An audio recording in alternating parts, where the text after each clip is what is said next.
Hello friends, आ चुका है तीसरा quarter final vitality T20 blast 2024 का और आ चुका है एक और फैंटेसी प्रीव्यू आप सबके लिए। और ये मुकाबला होने जा रहा है नॉर्थहैम्पटनशायर और सॉमरसेट के बीच। एक जगह नॉर्थहैम्पटनशायर ने फिनिश किया था नॉर्थ ग्रुप के टेबल में सेकंड और वहीं पे सॉमरसेट ने फिनिश किया था साउथ ग्रुप के टेबल में थर्ड। ये दोनों टीम्स 2013 तक एक ही ग्रुप में हुआ करते थे, क्योंकि उस वक्त तक 3 ग्रुप्स हुआ करते थे जहां पे 6-6 टीम्स ईच होते थे। तो जाहिर सी बात है कि इन्होंने तब तक काफी हेड टू हेड मुकाबले खेले और यही चीज दोबारा 2020 में भी देखा गया था जब 3 ग्रुप्स बने थे 6-6 टीम के। तो ये दोनों टीम एक बार फिर सेम ग्रुप में खेलते हुए दिखे थे। आपस में इन्होंने अभी तक इसके चलते 20 मुकाबले खेले, जिसमें 10 सॉमरसेट जीती है, 2 रहे हैं नो रिजल्ट, 1 हुआ है टाई और वहीं पे बाकी 7 जीते नॉर्थहैम्पटनशायर। एंड ऑफ कोर्स इस गेम में जाते हुए सॉमरसेट ही फेवरेट दिखनी चाहिए, ऑन पेपर तो वही स्ट्रॉन्गर लग रही है। रॉब 11 की तरफ चलते हैं तो नॉर्थहैम्पटनशायर में रवि बोपारा, राफेल वेदरऑल, सिकंदर राजा और मैथ्यू ब्रीच के 4 इनके मेन प्लेयर्स अनअवेलेबल रहेंगे पहले 3 इंजरी की वजह से, और मैथ्यू ब्रीच के क्योंकि Sri Lanka A versus south Africa एक ही सीरीज में खेल रहे हैं और इस वक्त वो साउथ अफ्रीका के लिए खेलते हुए दिखना चाहते हैं, तो वहीं पे अभी भी फिलहाल अवेलेबिलिटी अपनी दे रखी है और T20 ब्लास्ट से फिलहाल उन्होंने अपना नाम नहीं रखा। हालांकि नॉर्थहैम्पटनशायर ने अपना फाइनल 14-15 मेंबर स्क्वाड अनाउंस नहीं किया है, तो पता नहीं कि कौन अवेलेबल हो सकते हैं और कौन अनअवेलेबल होंगे। तो टिल द मैच डे वो वेट कर रहे हैं कि शायद किसी की इंजरी ठीक हो जाए, तो उनमें से भी आपको शायद कोई खेलते हुए दिख सकते, लेकिन फिलहाल उन्होंने अपने प्रोबेबल 11 में उनको डिस्कस नहीं किया है। तो नॉर्थहैम्पटनशायर की तरफ देखें तो रिकार्डो वास्कोंसेलोस और जॉर्ज बार्टलेट करते हुए चाहिए ओपनिंग, वहीं पे नंबर 3 पे डेविड विलियन के कैप्टन, फिर सैफ ज़ेब, रॉब कियोग, क्योंकि रवि बोपारा की जगह एक ऑलराउंडर की जरूरत थी, वहीं पे रॉब कियोग या फिर लूक प्रॉक्टर खेलते दिख सकते हैं आपको। लुइस मैकमैनस इनके wicket keeper, Ashton Agar, Ben Sanderson, George Scrimshaw, Freddie Heldreich और जस्टिन ब्रॉड, जो कि फर्स्ट क्लास क्रिकेट में अभी रिसेंटली बहुत ही अच्छे फॉर्म में आ रहे हैं, तो काफी हाई ऑन कॉन्फिडेंस होंगे, तो नॉर्थहैम्पटनशायर शायद इनको मैच यहाँ पे खिला सके। चलते सॉमरसेट के प्रोबेबल 11 की तरफ तो टॉम बैंटन करते चाहिए ओपनिंग, जो होंगे विकेट कीपर इनके, फिर या तो शॉन डिक्सन या तो विल स्मीथ ने आधा सीजन खेला था, उसके बाद हो गए थे injured, royal London one day cup भी नहीं खेल पाए थे, लेकिन स्क्वाड में इनका नाम अभी भी अनाउंस्ड है। शॉन डिक्सन ने टुवर्ड्स द एंड आके जब ओपनिंग करी थी तो काफी अच्छा प्रॉमिसिंग दिखाया था अपना, लेकिन अगर विल स्मीथ आ जाते हैं तो पिछले 2-3 सीजन से इनके रेगुलर ओपनर तो यही है। अगर ये फिट हो जाते हैं तो विल स्मीथ ही खेलते हुए दिखेंगे, अदरवाइज शॉन डिक्सन करते हुए दिखेंगे ओपनिंग। वहीं पे फिर Tom Kohler Cadmore, Tom Abell, Lewis Goldsworthy जो नेम हो चुके हैं स्क्वाड का पार्ट, हालांकि इस सीजन में एक भी मैच नहीं खेला है। हो सकता है कि केसी ऑल्ड्रिच भी खेलते हुए दिख सके लुइस गोल्सवर्दी की जगह, या फिर अगर विल स्मीथ ऊपर खेल रहे हैं तो शॉन डिक्सन भी नीचे आ सकते हैं टॉम एबल के नीचे, और लुइस गोल्सवर्दी शायद ये मैच ना खेले, लेकिन ये स्क्वाड का पार्ट है और काफी अच्छा रॉयल लंडन वनडे कप का सीजन भी रहा है इनका, एंड डेफिनेट ऑलराउंडर है जिसकी वजह से बॉलिंग और बैटिंग दोनों से कंट्रीब्यूट करते दिखेंगे, हेंस उनको अपना प्रोबेबल 11 में रखा है। फिर आते हैं लुइस ग्रेगरी इनके captain, Ben Green, Craig Overton, Jake Ball, Josh Davey and Jack Leach.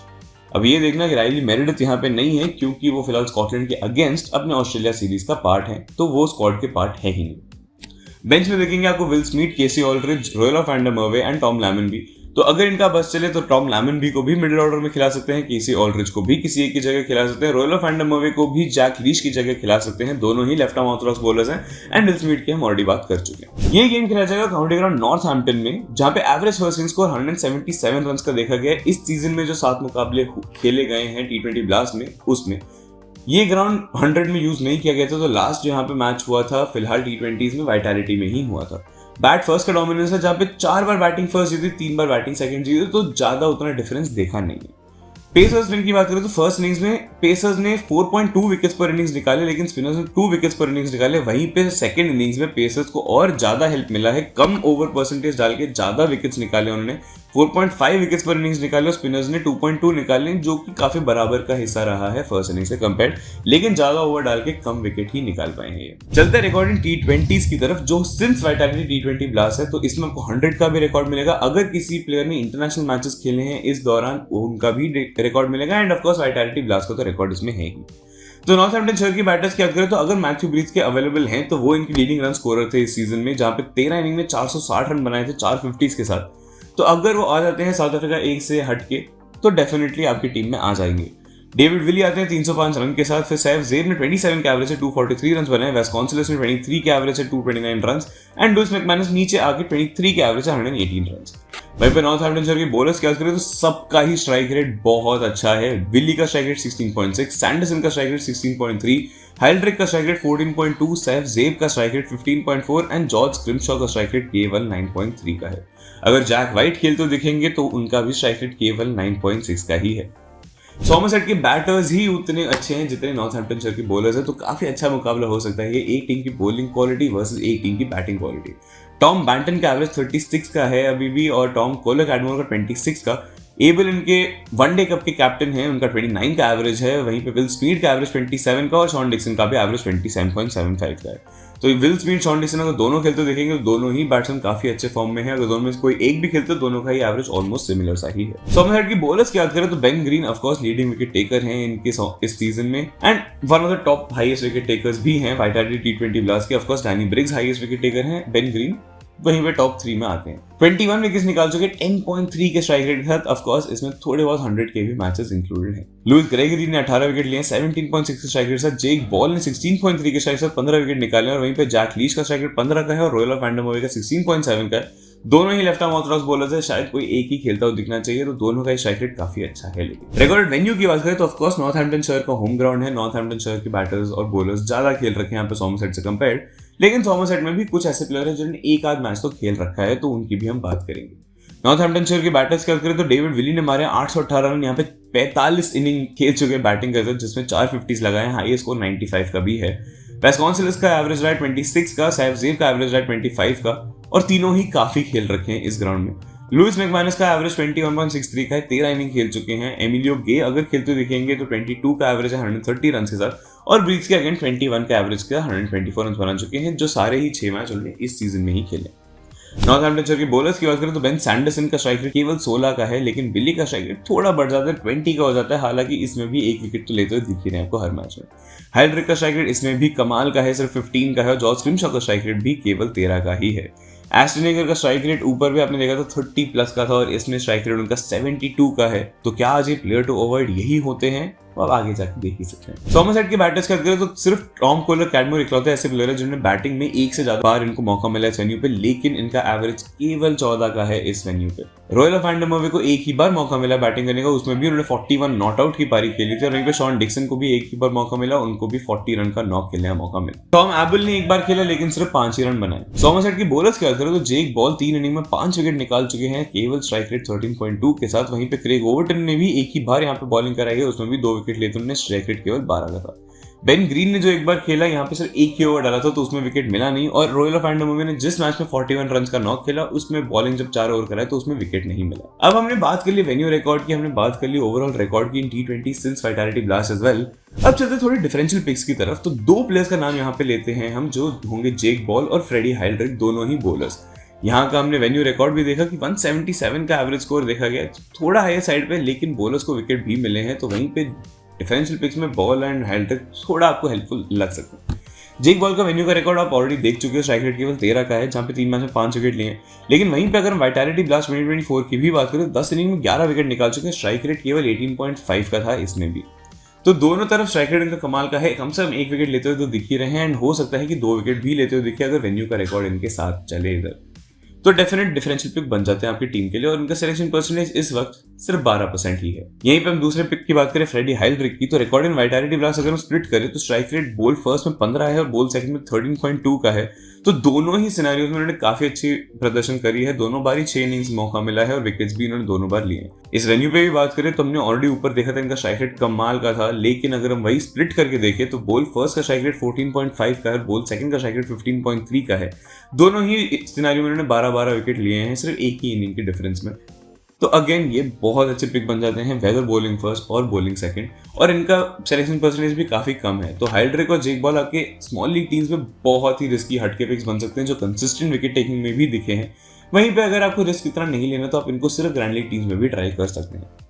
यही अगर हम ग्रैंड लीग पिक्स की बात करें जिनका सिलेक्शन परसेंटेज थोड़ा और लोअर है, या लोग इनकी तरफ ज्यादा ध्यान नहीं दे रहे because of the other options available in the side, Louis McManus पहले पिक हो जाते हैं ऐसे, जिनका रिकॉर्डेड वेन्यू अगर हम देखें सिंस 2023 तो 27 का एवरेज है, 160 रन बना चुके हैं 10 इनिंग्स में। एंड सिंस रवि बोपारा भी नहीं है, सिकंदर रजा भी नहीं है, और मैथ्यू ब्रीज के भी नहीं है, तो हो सकता है लुइस मैकमैनस थोड़ा ऊपर बैटिंग करते हुए भी दिखे।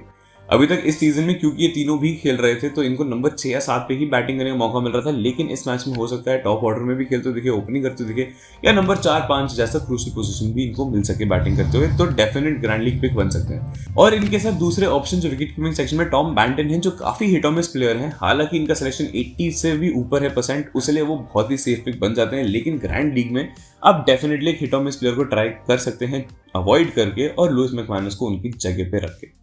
और यही दूसरे पिक हो जाते हैं जॉर्ज स्क्रिमशॉ, जो 3 मैच ही खेले थे वाइटैलिटी ब्लास्ट 2024 में, उसके बाद इंजरी की वजह से थोड़े टाइम नहीं खेले थे। अगर इस मैच में खेलते हुए दिखते हैं, क्योंकि उन्होंने अपना स्क्वाड अनाउंस नहीं किया तो हमें नहीं पता इनकी अवेलेबिलिटी का और इनकी इंजरी का, लेकिन सिंस हमें वेदरऑल, राजा और बोपारा की इंजरी का अपडेट मिल चुका है, स्क्रिमशॉ का कुछ नहीं पता है इस वक्त, तो हो सकता है खेलते हुए दिखेंगे। तो वेन्यू पे भी 4 इनिंग में 7 विकेट निकाल चुके हैं, स्ट्राइक रेट केवल 13 का है, और सीजन में भी 3 इनिंग में 6 विकेट निकाल चुके हैं, स्ट्राइक रेट केवल 9 का है। सिंस ये इंजरी से नहीं खेल रहे थे तो इनका सिलेक्शन परसेंटेज फिलहाल 1% भी नहीं है, क्योंकि ऑफकोर्स लास्ट मैच नहीं खेले थे, पिछले कुछ मैचेस भी नहीं खेले थे। लेकिन अगर ये मैच खेलते हैं डेफिनेटली आप अपने ग्रैंड लीग में भी ट्राई करते हैं और स्मॉल लीग में भी ट्राई करते हैं, बिकॉज ये भी कंसिस्टेंट विकेट टेकर में से ही है। अब ऐसे कुछ प्लेयर्स जो मस्ट ट्राई हैं अगर वो खेलते हैं, सोमरसेट ने भी अपना 15 मेंबर का स्क्वाड अनाउंस किया, लेकिन उसमें से आपने देखा कि प्रोबेबल 11 चूज करना थोड़ा सा मुश्किल हो रहा था, बिकॉज जो 15 का मेंबर का स्क्वाड है उसमें सारे ही 11 पिछला मैच खेले थे, लेकिन कुछ ऐसे प्लेयर्स हैं जो अगर इंजरी से वापस आ गए तो वो भी खेलते दिख सकते हैं। तो ऐसे पहले पिक हो जाते हैं विल स्मीड, जो 9 इनिंग में इस सीजन में ऑलरेडी 246 रन बना चुके हैं, वाइटैलिटी ब्लास्ट में 2 50s भी लगा चुके हैं, एवरेज उनका 27 का है। तो अगर इनको मौका मिलता है खेलने का, सीधा ओपनिंग करते हुए ही दिखेंगे तो रह जाते हैं आपके लिए काफी अच्छे पिक अगर ये खेलते दिखते हैं तो। वहीं पे दूसरे ऑप्शन हो जाते हैं लुइस गोल्सवर्दी। अब मिडिल ऑर्डर में आपको केसी ऑल्ड्रिच, शॉन डिक्सन या फिर टॉम लैमन भी खेलते हुए दिख सकते हैं, हेंस लुइस गोल्सवर्दी श्योरिटी नहीं है कि वो प्रोबेबल 11 का पार्ट रहेंगे कि नहीं, तो अगर खेलते हैं डेफिनेटली आपके पिक हो सकते हैं। बिकॉज अगर हम इनके record and royal London one day cup 2024 की बात करें तो 6 इनिंग में 262 रन है, एवरेज 52.4 का है। पिछले ही मैच में 115 रन की पारी खेली थी और उसके पहले 95 रन की पारी खेली थी, तो अभी थोड़ा हाई ऑन कॉन्फिडेंस भी है। एंड बॉलिंग में 5 इनिंग में 8 विकेट निकाल चुके हैं, स्ट्राइक रेट केवल 25 का है इन लिस्ट ए फॉर्मेट के। एंड ऑफ कोर्स नॉर्थहैम्पटनशायर के लिए डेब्यू करते हुए दिख सकते हैं बॉलिंग में जस्टिन ब्रॉड। इस सीजन में ऑलरेडी 2 मैच खेल रखे हैं ये, लेकिन दोनों बार ही बैटिंग करने का ही मौका मिला, उनको बॉलिंग करने का मौका अभी तक नहीं मिला T20 ब्लास्ट में। लेकिन काउंटी सीजन के फर्स्ट क्लास फॉर्मेट में बहुत ही बेहतरीन परफॉर्मेंसेस देते हुए आ रहे हैं। पिछले गेम में ही 7 for लिया था, एंड अक्रॉस फॉर्मेट्स, चाहे वो लिस्ट ए हो या चाहे वो फर्स्ट क्लास हो, अपने पिछले 10 मैचेस में एक बार भी विकेटलेस नहीं गए हैं और काफी बढ़िया सीम बॉलिंग करते हुए देखे दोनों ही फॉर्मेट्स में।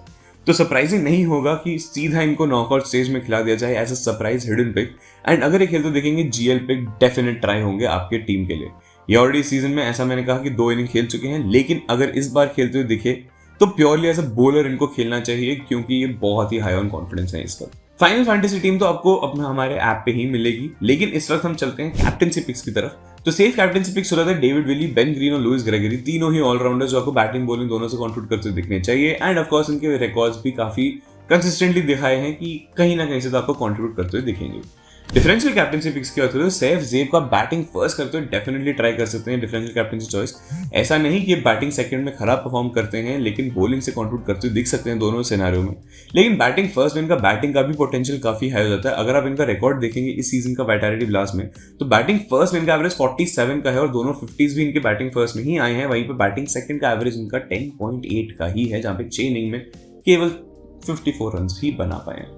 बॉलिंग में दोनों ही इनिंग्स में कंट्रीब्यूट करते दिख सकते हैं, एंड रवि बोपारा, सिकंदर आजाद दोनों ही नहीं है, तो सैफ ज़ेब आपको डेफिनेटली 4 ओवर डालते हुए दिख सकते हैं और आपको विकेट्स भी लेते हुए दिख सकते हैं। हेंस डिफरेंशियल कैप्टेंसी पिक पक्का सैफ ज़ेब बनेंगे। दूसरे हो जाते हैं टॉम बैंटन, जिनका रिकॉर्ड इन वाइटैलिटी प्लस अगर हम देखें तो 30 इनिंग्स में 44 का एवरेज है, 3 50s लगाए, 440 रन, एंड ऑफकोर्स कीपिंग में भी पॉइंट्स देते हुए दिखेंगे। हेंस बैंटन बन सकते हैं एक डबल फैंटेसी पोटेंशियल के साथ आपके दूसरे डिफरेंशियल कैप्टेंसी चॉइस। एंड तीसरा चॉइस हो रहे थे बेन सैंडरसन, जिनका अगर हम वाइटैलिटी ब्लास्ट की बात करें तो बॉल फर्स्ट का स्ट्राइक रेट 13.7 और बॉल सेकंड का स्ट्राइक रेट 18.9 का है। और यही चीज उल्टा हो जाता है रिकॉर्डेड वेन्यू इन T20s में, जहाँ पे बॉल सेकंड का स्ट्राइक रेट 13.7 और बॉल फर्स्ट का स्ट्राइक रेट 18.2 का हो जाता है। लेकिन दोनों ही सिनेरियो में कंसिस्टेंटली विकेट्स लेते हुए दिखे हैं। अब आपने सारे रिकॉर्ड्स देख लिए, हमने थोड़े ग्रैंड लीग और डिफरेंशियल पिक्स भी डिस्कस कर लिए, साथ ही कैप्टेंसी पिक्स भी डिस्कस कर लिए। लेकिन फाइनल हमारी बेस टीम और सिनेरियो वाइज टीम्स देखने के लिए आपको मिलेगा वो एक्सक्लूसिव वीडियो पे जो सिर्फ ऐप पे ही अवेलेबल है, और उसका लिंक आपको नीचे दिए गए डिस्क्रिप्शन और प्रिंट कमेंट्स में ही दिया हुआ है। अगर आप ऐप ज्वाइन करते हैं तो वहां पे आपको मौका है 299 में मंथली पास लेने का भी, जहां पे ऑफ कोर्स आपको क्रिकेट और फुटबॉल के हर एक मैच का फाइनल फैंटेसी टीम भी मिलेगा। एंड मेजर टूर्नामेंट्स का आपको GL टीम्स भी मिलेंगे, 20 GL टीम्स भी मिलेंगे। तो 299 में आपको पूरे महीने का पैक मिलेगा। एंड क्रिकेट फुटबॉल तो कभी रुकेगा नहीं, बहुत सारे टूर्नामेंट्स चल रहे हैं, तो जल्दी से जल्दी आप वो वाला ऑफर भी उठा सकते हैं। और वहीं पे आपको हमारा फाइनल AI फैंटेसी टीम भी मिलेगा टॉस के बाद।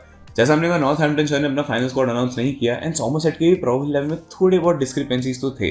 तो फाइनल AI फैंटेसी टीम के लिए भी आपको ऐप का ही लिंक डाउनलोड करना पड़ेगा। तो देर किस बात की है, तुरंत हमारा ऐप डाउनलोड कीजिए लिंक में से। और अगर आप ये वीडियो ऐप पर ही देख रहे हो तो बने रहिए हमारे साथ एंड तक।